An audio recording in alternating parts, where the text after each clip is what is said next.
The first day shooting, the script had words and a lot of technical jargon, and I had to say binary load, programming binary load lifters, and I still can't say it.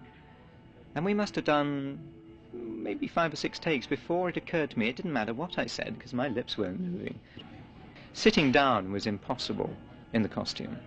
It just wasn't made for bending, so any time you see me sitting down, either you don't see below the waist, or I sat down without the costume and they would come with bits and pieces and tape and sticky and everything and build up a kind of mock-up version, which if you half close your eyes in the studio, it would look all right. And it looks all right on film, I think. I had this terrible leaning board, a kind of medieval thing with arms, that allowed you to recline at about 70 degrees and was very little use at all, because all the weight still went down to your ankles, and it was like walking around with a great barbell all day, you know, by the end of the day, wow. Walking in sand, if you look carefully when I'm walking past the big bones in the desert, you know what I mean?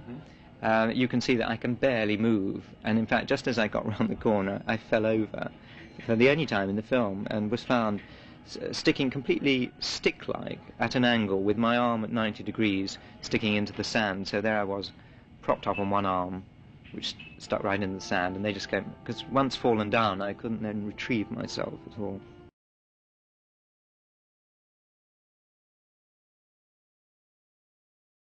For 1,000 generations, the Jedi Knights were the guardians of peace and justice in the Old Republic. Before the Dark Times, before the Empire.